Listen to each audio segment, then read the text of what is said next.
What's going on, Badger Nation? I'm here for a special episode recorded in Miami, CSI Miami, you might say.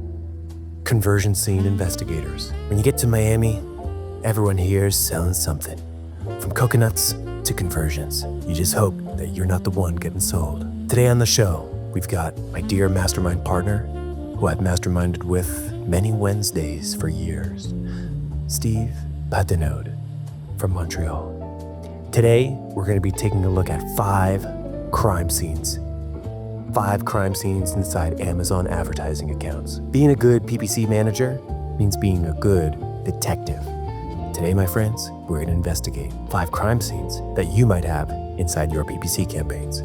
My friends, let's jump in to the special edition of the PPC Then podcast, CSI Miami. All right, Steve, I remember it well. It was August 22nd, Miami Beach. It was a cold night, and we were hired to come in and improve some PPC campaigns. Little did we know, things weren't exactly what they seemed when ACOS started to go down. Alrighty, Steve, what do we got? You were hired to work on a PPC campaign, and it started to go well, but there was a little mystery here, wasn't there? Yeah. So basically, everything was shiny.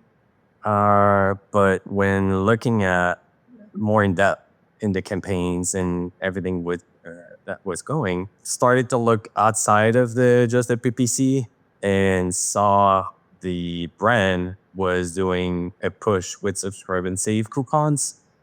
So if I would have just stayed in my lane of the PPC side, I would have probably raised the bids and tried to push more to get more. But if I would have done that and they stopped the subscribe and save coupon push, then everything would have collapsed basically, and probably ACOS go up and stuff. So by investigating further on why those shiny numbers were there, managed to learn that, and then we could adjust.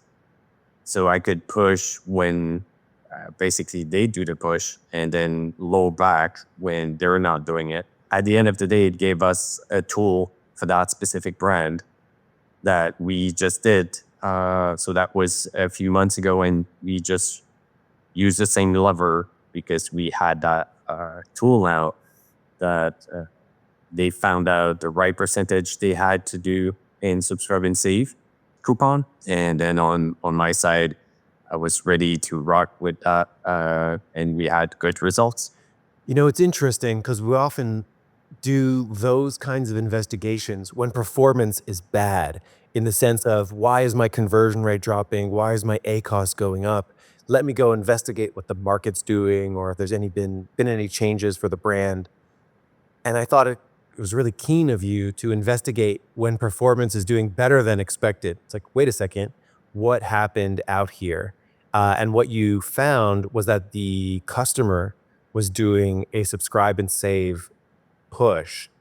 And as a result, that made all the performance look better. Had you not done that investigation, you would have leaned into that in your PPC campaigns and potentially eaten up some profit.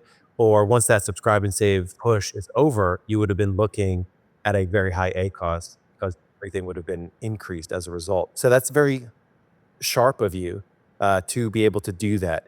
Now, you mentioned that. How do you thread that needle? How do you think about threading that needle when it comes to subscribe and save and PPC performance?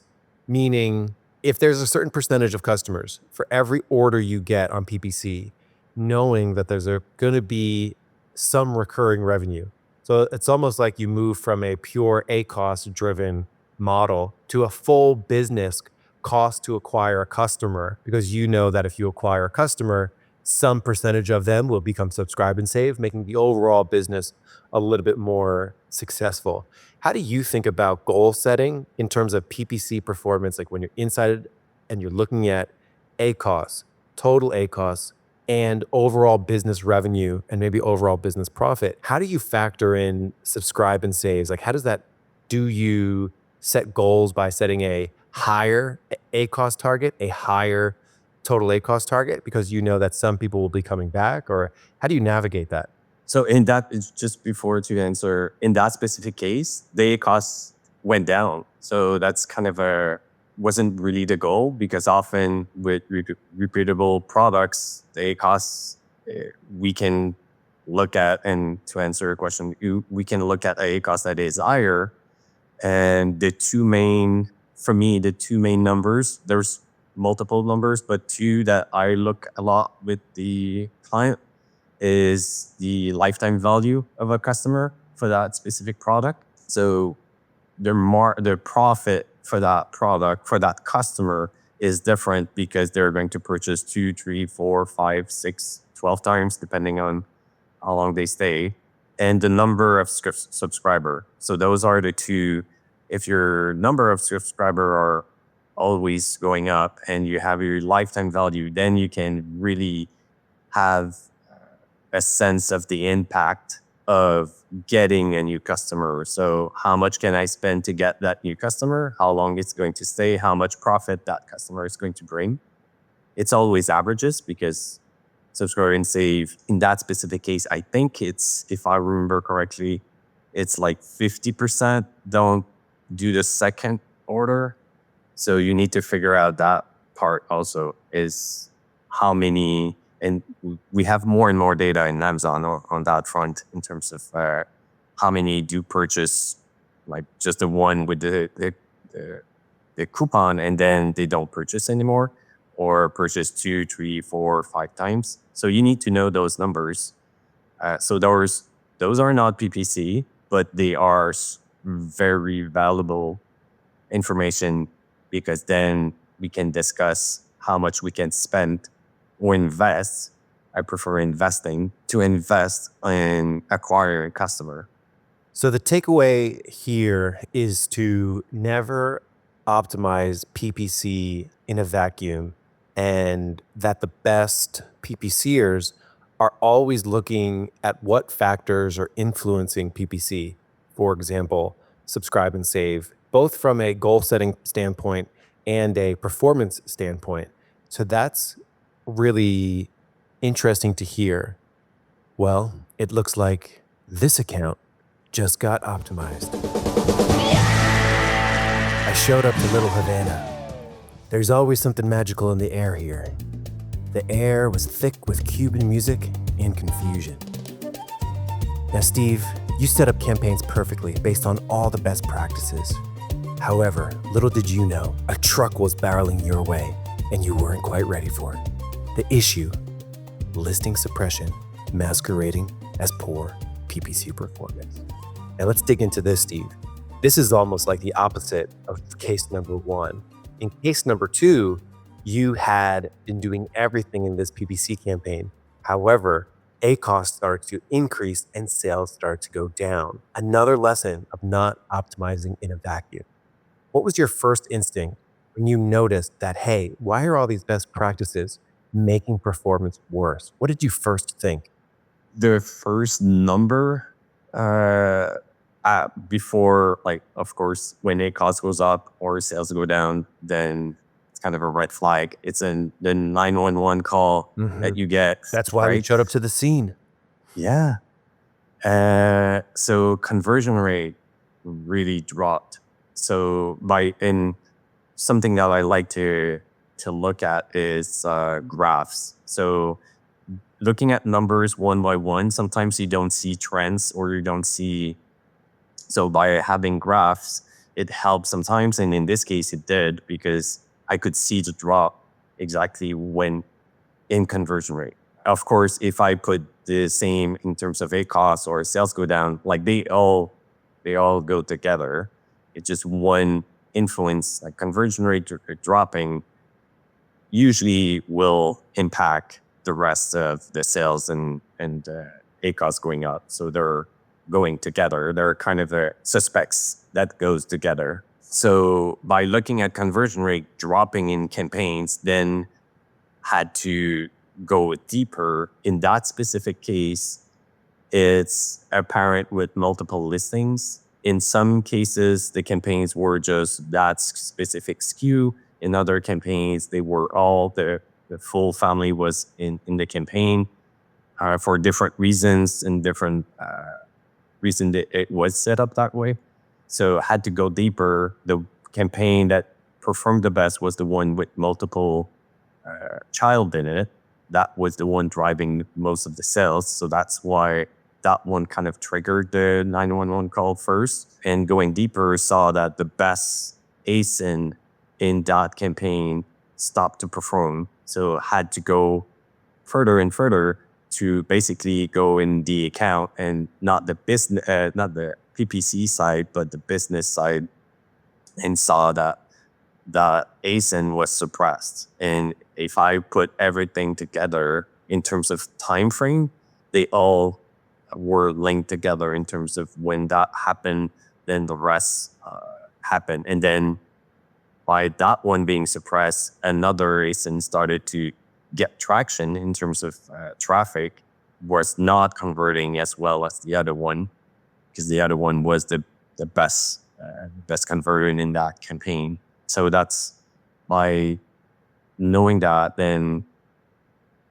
had to change everything in the account for that specific family, because need could kind of relearn once the product was back live with a new image, relearn the conversion rate and everything for that specific situation. I have one question for you, which is, would you recommend anytime someone wants to change a main image that they use manage your experiments A/B testing? I don't know. What I would like is to know on my side, and that's something, to be honest, that I've never thought about, is if we use the experiment of Amazon, how will that impact? Because if Amazon does 50-50 in the tests, then 50% of the time your data in the PPC side is going to be influenced by maybe a bad image, right? So yes, on the business side, it's super valuable, but to be honest, I never thought of the impact on the PPC side, because maybe 50% of the time, but it's impossible on the PPC side to know which image was served when that click was done or impression was done. Then we don't have the click because the image didn't bring the click, right? So yeah, then in the experiment side, I never of that, but now I do with that experiment. And even another challenge similar was the main image was changed by the brand without me knowing, and similar situation happened, right? So if you know in advance, you can explain the data that you see much faster. So, and the second question has to do with, so the first thing, I actually do like to use manager experiments a lot. I generally find that people that I talk to, situations I'm involved in, if they're using manage your experiments a lot, they're generally in tune with the market a little bit more, because they're sort of saying, whatever image that I think is going to be better, I need to let the market decide and determine that, which I find really that's a healthy digital marketing ethos to have. So that's fantastic. Now, so the lesson here is that there's so many factors that influence PPC, and by tracking conversion rate per product in PPC, you should be able to see those changes. And when you see those changes, the first thing to always ask is, what influences this? And one of the things that influences that is, of course, the main image. So this case is closed, and seems like the only thing getting clicked tonight is the main image. Case 3, Wynwood, Miami. Crime scene. The air is still, and we show up on a rainy afternoon where I see a campaign in a chalk outline. You had a good life, kid. I see a one-word or small keyword campaign with some exact matched keywords in there. The keyword doesn't convert, and it was killed. But, Steve, you noticed something about this particular campaign. essentially the situation is you saw a single keyword campaign or low keyword count campaign, something like 5 exact match keywords in there. And before you went to take this campaign out and maybe pause it so that the traffic can flow somewhere else, you did something that yielded great results. What did you study when you notice a keyword not performing? And instead of optimizing the keyword, what did you do first? I've looked at the placement. So where did Amazon send the traffic to? So it can be product pages, rest of search, top of search. When I see that Amazon is sending the traffic, if we don't do placement out of the gate, right? So if no They're placement all was, zero bid modifier. yeah, Mhm. yeah. So because in some cases you do want out of the gate to push for top of search, for example. In those specific cases, nothing was done to bring Amazon to bring the traffic specifically on one of them. So the placement was the go-to to look at, and saw that all the traffic went to one of them. So basically lower the bid and then push for one or the two others, depending on what I want to test. But if I would have had just rules in bulk sheets or software, whatever, that keyword would have, or those keywords would have been paused, and we would not have known that they could work in another placement. So I've seen all placement work for keywords. So top of search, rest of search, product pages, even if it still doesn't make sense in the process of my mind, like product pages, product placement should be just more for ASINs and stuff. So that's still something. But rest of search and top of search for me is all I saw all of those work in the past. So that's why now I look more at those before killing anyone or any keyword.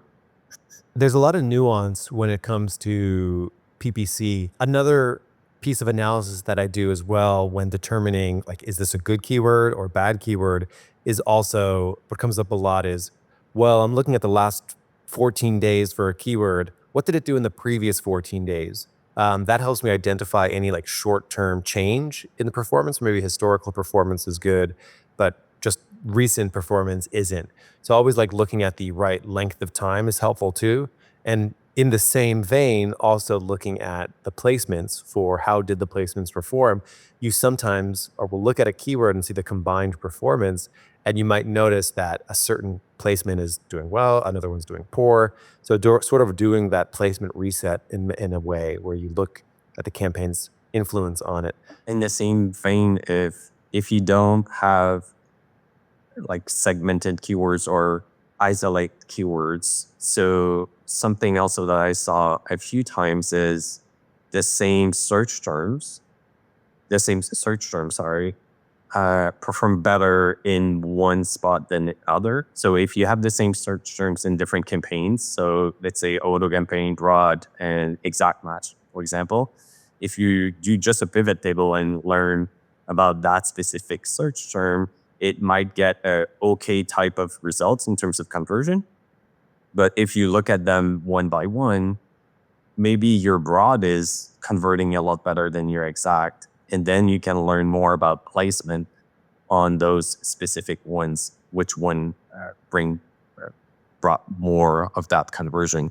Yeah, I was just going to add, I was about to also say the same thing, which is like duplicated search term analysis, where you like look at each search term in aggregate, like everywhere it appears, and you dig in and see every single place, every single ad group that search term got a click. And then you can learn even more about this particular search term before you make a final judgment on it. So yeah, being a good PPC manager is being a good detective as well. So the verdict here wasn't a bad keyword. It was just placement distribution. They thought that they were bidding high, but it was only their hopes that got raised. Crime Scene 4, Coconut Grove, case number 458A, unsolved. Alrighty, Steve, it's a case of a runaway auto campaign. What happened here? Well, on a slow night, a speedy car just came. But anyway, what happened is an auto campaign.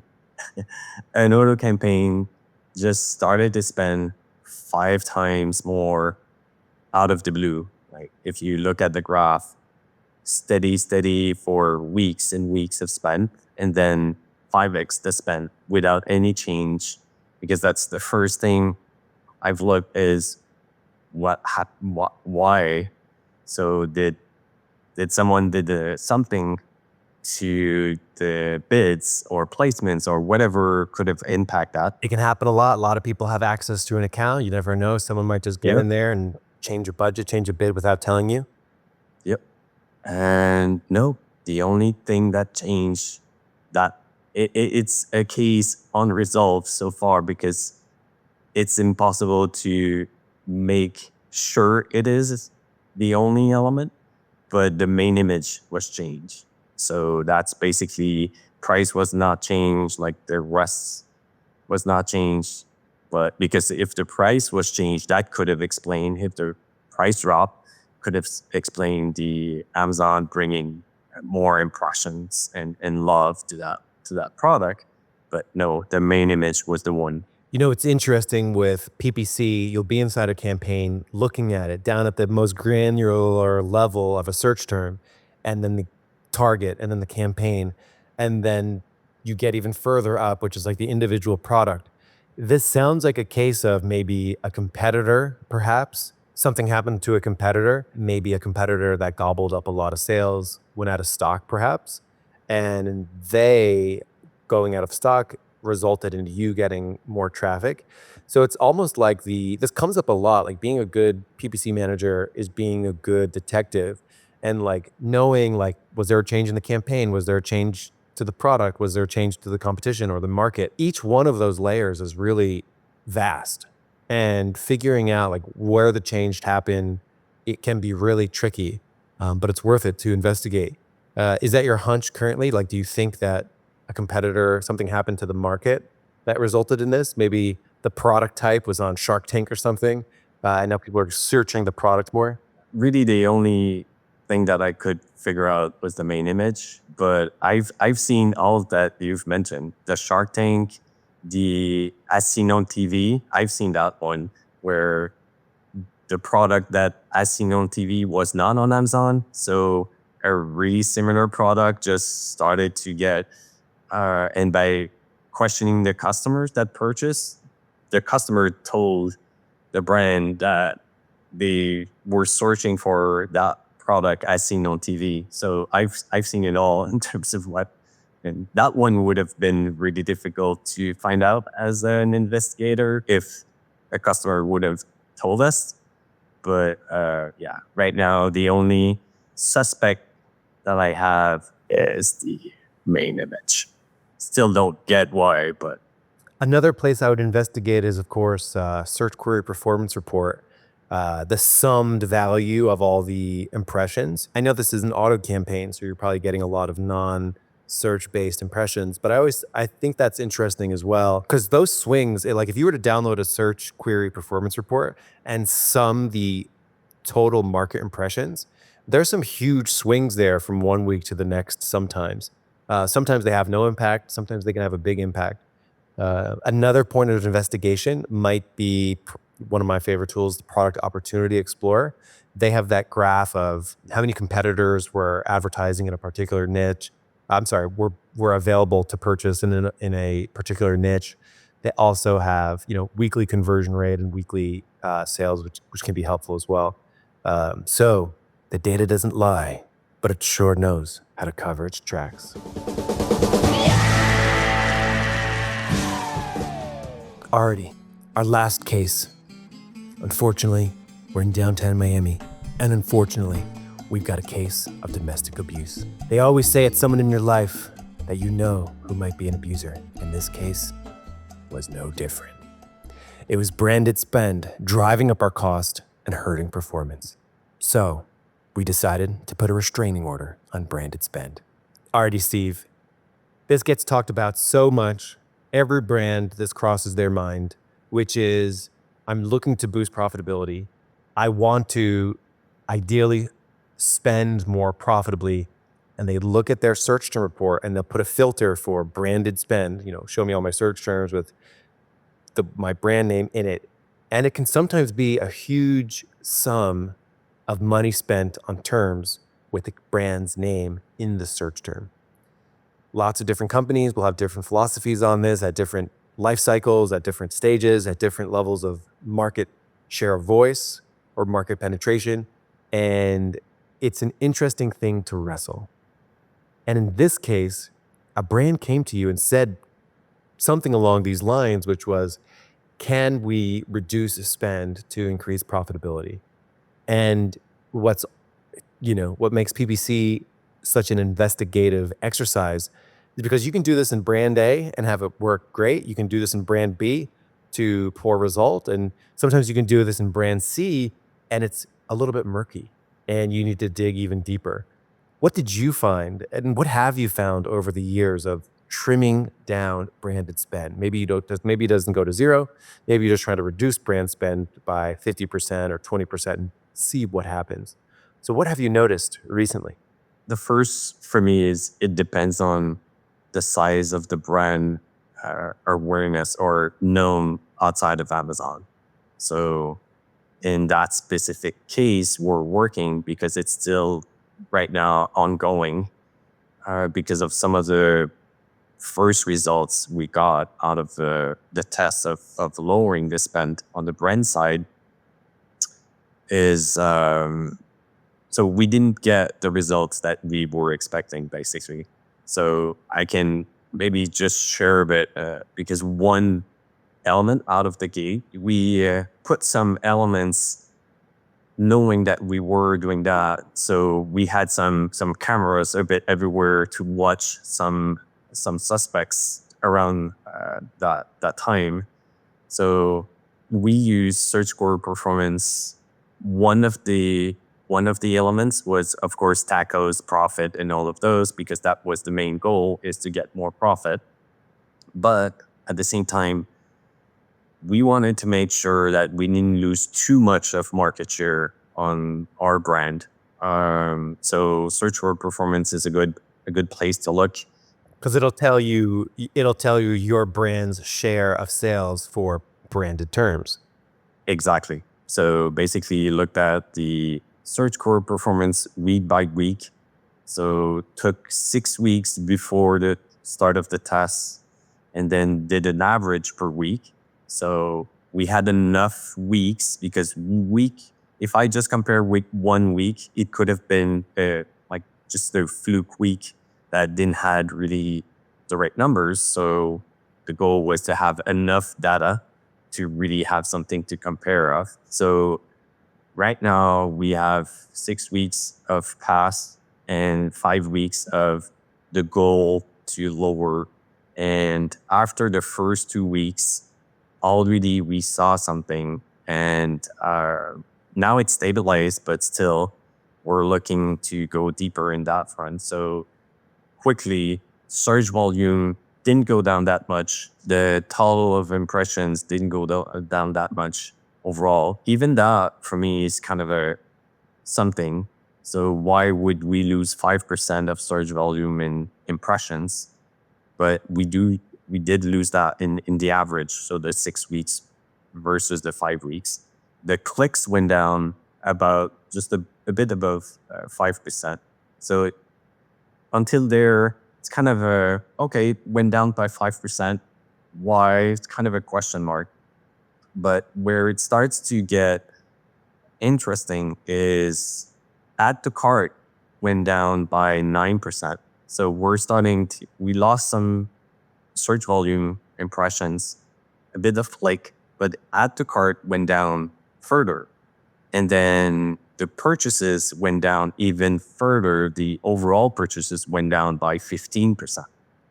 And this is just for branded terms? Terms, yeah. Wow. So we're not looking if we're losing share in the market. This is just numbers to see if we're losing share in our own brand, right?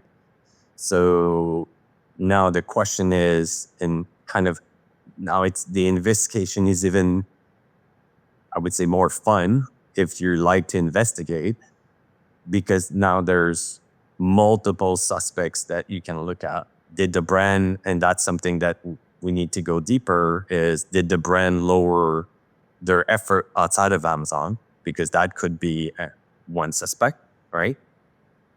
What type of, or they spent the most, the same, but in different ways. So that could have an impact. So everything outside of Amazon could have an impact on all of those. The one thing that I would not then look at that suspect as the main one is the fact that, yes, we did have a lower impressions and search volume, but it's the purchases that went down the most. So conversion rate overall dropped. So then, anyway, that's kind of where we're at. So I have other suspects, but I would like to have your insights. I mean, it's going to be hard to, 15%, let's just say 15% fewer branded purchases. It's going to be hard. Like, that means that spend would have needed to go down as well in such a degree to offset the reduced sales.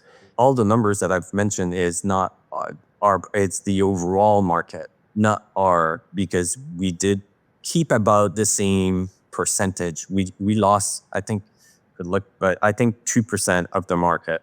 So let's say we were at 90% of the purchases on the brand terms were ours before the test. We were at 88% after the test. So we didn't lose that much, because that was kind of the element that we were afraid is, by not spending as much on PPC, the competitors would take more market share of our brand, basically. So that's something I would not want to see as a brand. If I'm investing a lot of money outside of Amazon, it's kind of the funnel, the end of the funnel, the bottom of the funnel is the brand terms on Amazon, basically. Because worst case scenario here is that people, because the assumption of cutting branded spend is always, I can cut branded PPC spend because they will buy from me anyway. So yeah, and then also factoring it overall market versus your share of the market is also really valuable as well. So while branded purchases went down, your share of your own branded search purchases only changed 2 percentage points from 90 to 88.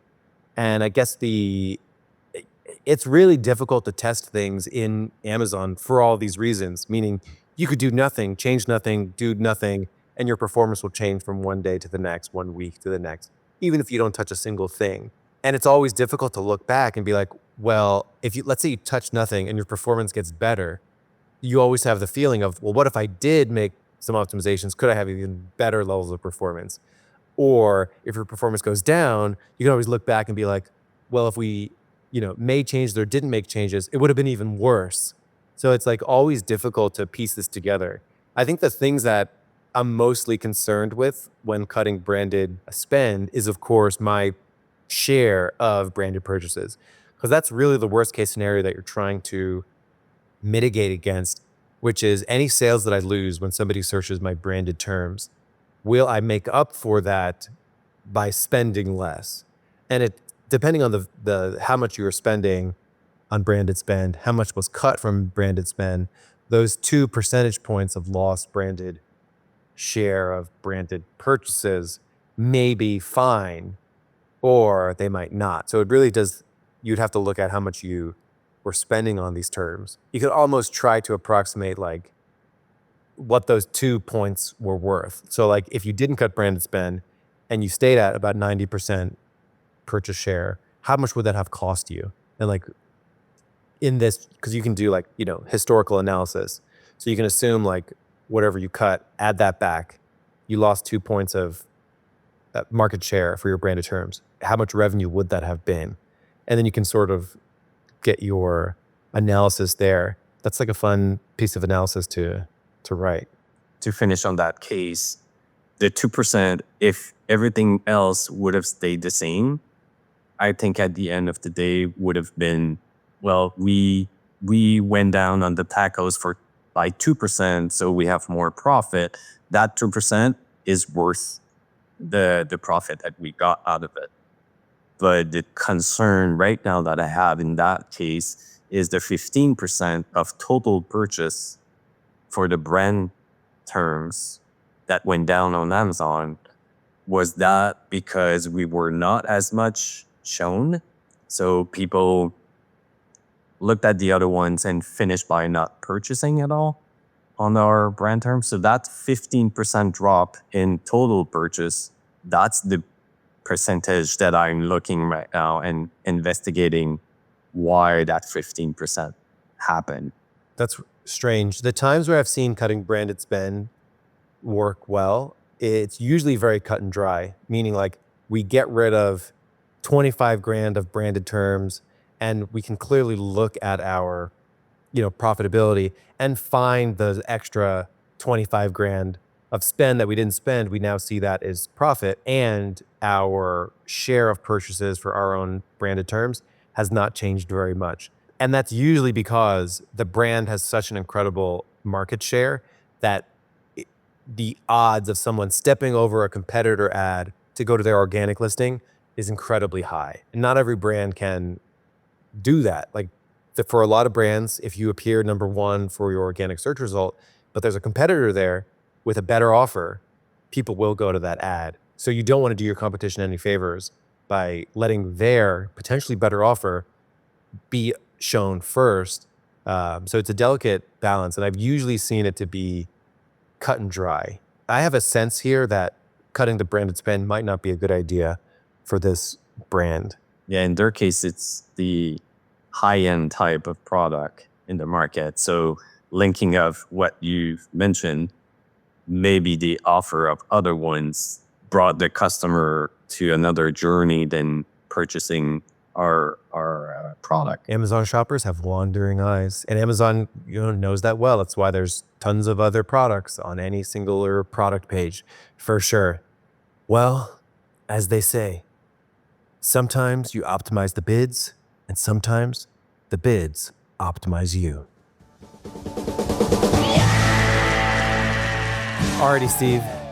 Thank you so much for coming on the PPC Den. I hope everyone out there in Badger Nation enjoyed this episode, shot and filmed in Miami. Have you ever been to Miami? Yes, once. What was your quick? Do you have a quick one? Do you have any memories of Miami? No, it was too quick to just a business trip. So got it. There is a restaurant here in Austin that serves amazing Cuban sandwiches.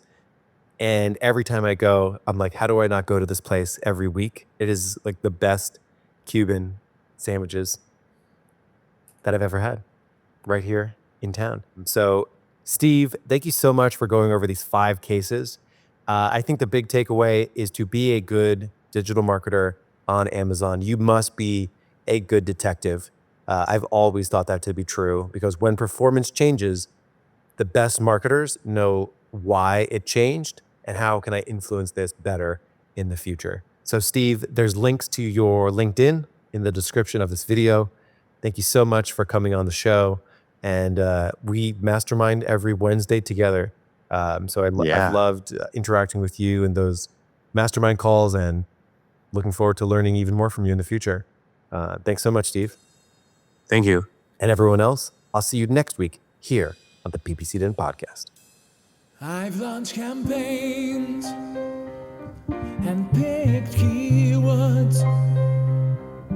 I've got my bids, set placements too. Not bad mistakes.